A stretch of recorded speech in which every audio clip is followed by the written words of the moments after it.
नमस्कार साथियों, मैं आपका दोस्त और इस चैनल पर मैं आप सभी का हार्दिक स्वागत करता हूं। आज शिक्षक दिवस के इस मौके पर मैं आप सभी को शिक्षक दिवस की हार्दिक शुभकामनाएं देता हूं। तो जब शिक्षक दिवस पे शिक्षा और शिक्षक से जो महत्वपूर्ण प्रश्न है वो हमारे दिमाग में आते हैं। तो सबसे पहला प्रश्न है, शिक्षक दिवस क्यों ही मनाया जाता है? शिक्षक दिवस शिक्षकों को एक प्रेरणादायक कार्य करता है कि शिक्षकों की समाज में ज़रूरत को उस दिन उजागर किया जाता है। चाहे वो शिक्षार्थी हों, शिक्षक हों या और कई वर्ग हों समाज के, उन सभी को शिक्षक का एक महत्व समझाए जाने के लिए शिक्षक दिवस बनाया। इस शिक्षक दिवस पूर्व राष्ट्रपति डॉक्टर सर्वपल्ली राधाकृष्णन के जन्म दिवस पर मनाया जाता है, जो कि आज 5 सितंबर है। शिक्षक दिवस के इस मौके पर हम केवल राष्ट्रपति साहब को ही नहीं याद करते जिन्होंने एक राष्ट्रपति रहते हुए अपने कार्यों का निर्वहन किया। हम आज ही के दिन उस डॉक्टर सर्वपल्ली राधाकृष्णन को भी याद करते हैं जो बीएचयू के चांसलर रह चुके हैं, जो बीएचयू के वाइस चांसलर रह चुके हैं, एक प्रोफेसर रह चुके हैं कलकत्ता यूनिवर्सिटी के, और एक महान नायक रह चुके हैं। उन्होंने दिखाया है कि शिक्षक और समाज में शिक्षा व्यवस्था का क्या रूप है और किस लिए शिक्षा जरूरी है।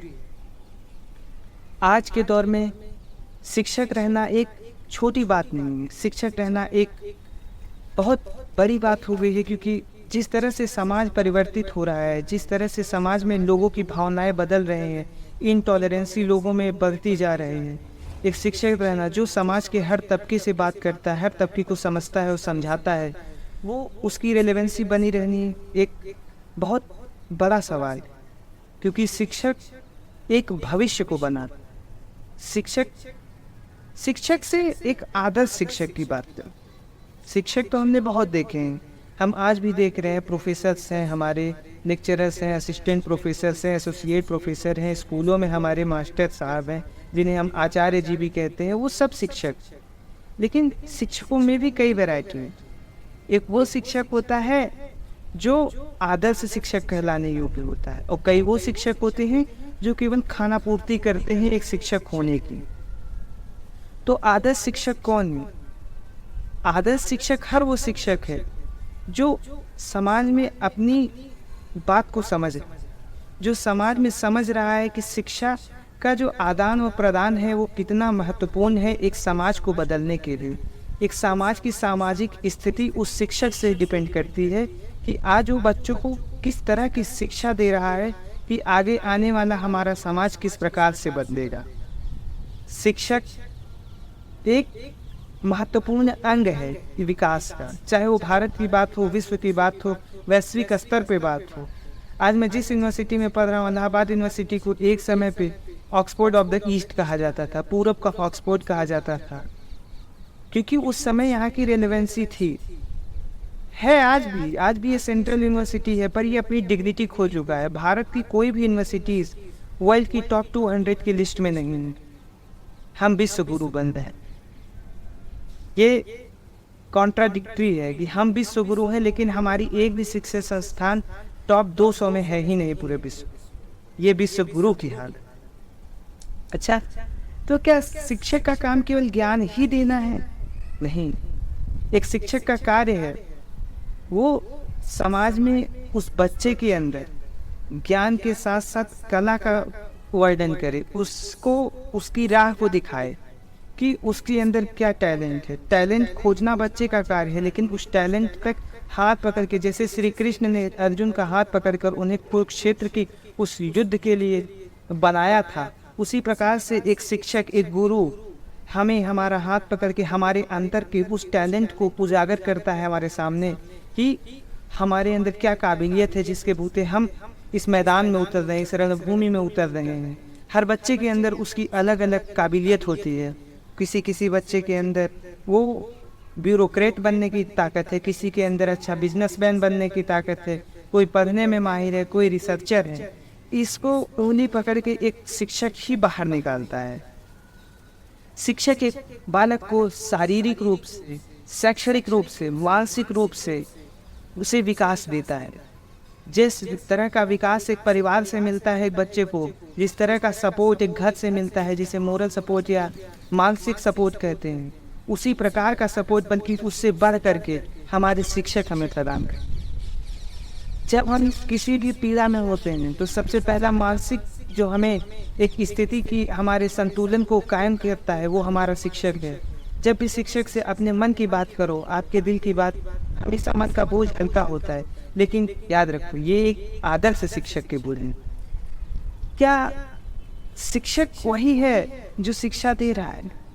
सबसे पहले शिक्षा की शुरुआत एक बालक की उसके घर से होती है। सबसे पहले शिक्षक उसी के माता को कहा जाता है, क्योंकि प्रारंभिक शिक्षा संस्कार उसको उसके घर से मिलते हैं, और वही संस्कार ये डिटरमाइन करते हैं, वो फीचर उसके अंदर भरते हैं कि आगे चल के जो आज संस्कार इसको दिए गए हैं वो इसे किस मोड़ पे ले जाएगा। क्या उसे एक आदर्श व्यक्ति की तरह समाज में स्थापित करेगा, या उस व्यक्ति का या उस समाज का खात्मा करने की तरफ इसको प्रेरित करेगा। ठीक है, तो एक सामाजिक परिवर्तन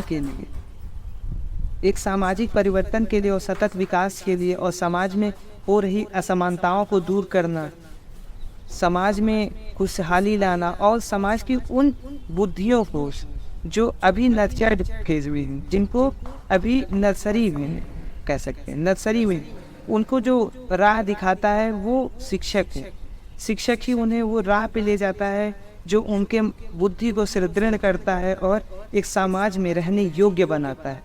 एक बालक जब छोटा रहता है तो उसको ज्ञात नहीं होता कि वो क्या सही है क्या गलत है। सबसे पहला ज्ञान ये हमारे शिक्षक ही हमें दर्शाते हैं। आज एक शिक्षक के अंदर हमेशा मित्रता का भाव होना चाहिए, क्योंकि सबसे अच्छा जुड़ाव किसी बच्चे से एक मित्र ही रख सकता है, और मित्रता का भाव होना तो चाहिए, पर सबसे जटिल होती है कि मित्रता की परख करनी है कि हमें अपने बालकों से कितनी मित्रता रखनी है। अगर वो मित्रता अधिक हो गई तो वो आदर भाव को ख़त्म कर देगी, और अगर वो मित्रता कम रह गई तो वो बच्चे के मन में डर पैदा करेगी, और डर से हम कभी विकास नहीं हो सकता किसी का। डर से हमेशा केवल खात्मा होगा उसके अंदर की प्रतिस्पर्धा का। तो हम बात करेंगे कि टीचर्स के साथ समस्या क्या क्या है। एक टीचर के साथ बहुत जटिल समस्या होती है, क्योंकि वो एक क्लास का प्राइम मिनिस्टर होता है जिसे पूरी क्लास को रेगुलेट करना है। आज भारत में ये सिचुएशन है कि टीचर्स पर स्टूडेंट रेशियो बहुत कम हो गया है। ऐसा एजम्पशन है कि एक टीचर पे 35 स्टूडेंट्स होने चाहिए मॉडरेट नंबर में, लेकिन आज हालत ये है कि 1 teacher is equal to 60 students का रेशियो क्रॉस कर चुका है भारत का। ये एक जटिल समस्या है। कई स्कूलों में तो टीचर्स हैं ही नहीं, या हैं तो एक टीचर्स हैं। भारत के 1.2 लाख स्कूल ऐसे हैं जहाँ पे एक टीचर है, केवल एक ही मास्टर है जो कि सारे बच्चों को पढ़ा रहा है। उसमें बहुत सारे प्राइमरी स्कूल्स भी हैं या सेकेंडरी लेवल के स्कूल्स हैं। इसीलिए यही डिफ्रेंसिएशन ला देता है एक प्राइमरी स्कूल में और एक प्राइवेट स्कूल में। प्राइमरी स्कूल में सैलरी बहुत अच्छी है मास्टरों की, वेतन उन्हें समय पर मिल रहा है, लेकिन मास्टर है ही नहीं क्लास में।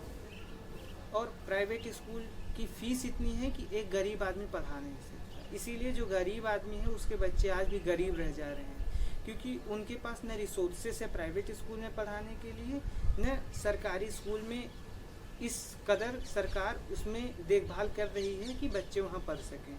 दूसरी चीज़ है इंफ्रास्ट्रक्चर। एक टीचर जो है वो इंफ्रास्ट्रक्चर को बना नहीं सकता, वो पर उस जो दिया गया इंफ्रास्ट्रक्चर है उसमें वो कार्य कर सकता है। तो हमने कई बार अपने स्कूल में हमने खुद ये चीज़ नोटिस की है कि जब हम टीचर से कहते थे लैब चलने के लिए, तो टीचर्स का जवाब हो जाता था कि आज दूसरी क्लास के बच्चे लैब में हैं तो हम नहीं जा सकते, या लैब अभी सही नहीं है, साफ़ नहीं है, मतलब कुछ भी बहाना है।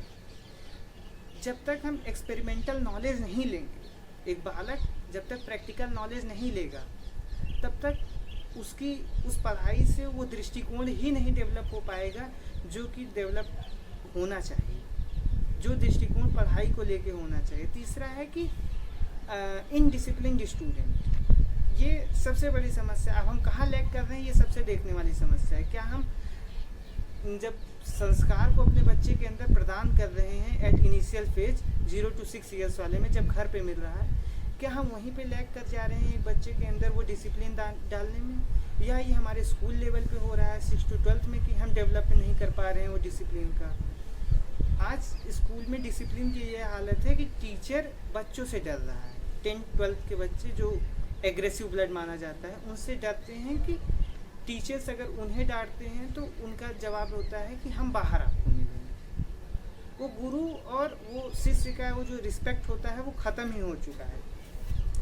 ठीक, तीसरा चीज़ है एग्जामिनेशन प्रेशर। एग्जामिनेशन प्रेशर कहिए या एग्ज़ाम ओरिएंटेड स्टडी कहिए, इसलिए भारत पीछे है। सबसे बड़ा कारण है भारत के विश्व गुरु ना बन पाने का सबसे बड़ा कारण है कम्पिटिटिव एग्ज़ाम है, हम उसमें भी रट्टाफिकेशन से ही पढ़ रहे हैं। स्कूल कॉलेज में पढ़ना है, रट्टा लगाओ। एग्ज़ाम ओरिएंटेशन स्टडी हो रहा है, टीचर सिलेबस के पीछे भाग रहे हैं, बच्चे टीचर के पीछे भाग रहे हैं, न सिलेबस कंप्लीट हो रहा है न बच्चे पढ़ रहे हैं। उनकी उत्सुकता ख़त्म है कि एक दिन पहले पढ़ के पास हो जाएंगे, और टीचर्स की ये उत्सुकता ख़त्म है कि बच्चे पास हो जाएंगे, क्योंकि सिलेबस है, छोटा सा सिलेबस है, उसी के इर्द गिर्द घूमना है।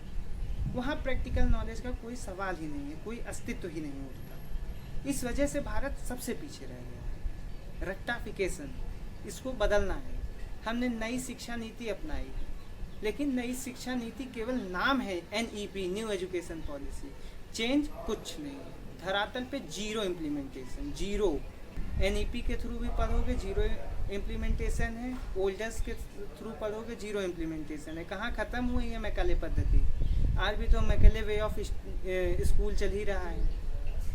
ये तो भारत के लिए शर्म की बात कहिए इसको कि हम NEP के बावजूद आज इसी काम में लगे हुए हैं। चौथा कि जब हम बात करते हैं प्राइमरी स्कूल्स की, तो प्राइमरी स्कूल्स में टीचर्स नहीं हैं, वो अलग प्रॉब्लम है, क्योंकि टीचर्स हैं वो आ नहीं रहे हैं, ये सबसे बड़ी प्रॉब्लम है। और टीचर्स जो हैं वो क्यों नहीं आ रहे? ठीक है, अदर ड्यूटी में लगा लो, इलेक्शन लड़ना है टीचर्स को बुला लो, सर्वे कराना है टीचर्स को बुला लो, जनगणना करानी है टीचर्स को बुला लो।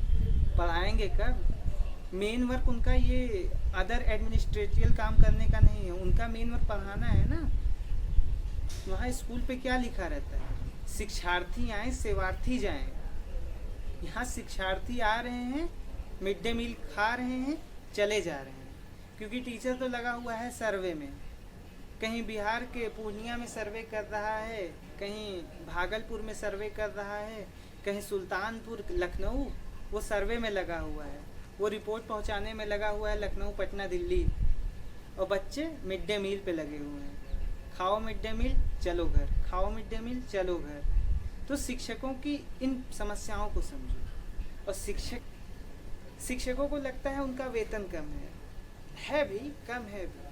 शिक्षकों को ये ग्लानि होती है कि वो विधायक के साथ, वो सांसद के साथ नहीं बैठ रहे हैं। तुम शिक्षक हो, तुम विधायक और सांसद डेवलप कर सकते हो, तुम्हारे पास वो गुण है कि तुम एक IAS को दिल्ली के उस तख्त पे बिठा सकते हो। ये शिक्षक की ताकत है। शिक्षक, इंजीनियर, डॉक्टर सबसे बहुत अलग है। एक अगर इंजीनियर गलत बिल्डिंग बनाता है तो कुछ लोग मरेंगे, एक डॉक्टर गलत सर्जरी करता है 3-4 साल तक तो कुछ लोग मरेंगे, लेकिन अगर एक शिक्षक गलत पढ़ाता है तो पूरा भविष्य मरता है, एक युग का खात्मा होता है। इसलिए शिक्षक खुद को समझिए, सावधान रहिए और अपनी कार्य को निष्ठापूर्ण करिए, एक आदर्श शिक्षक बनिए। ये शिक्षक के लिए। धन्यवाद।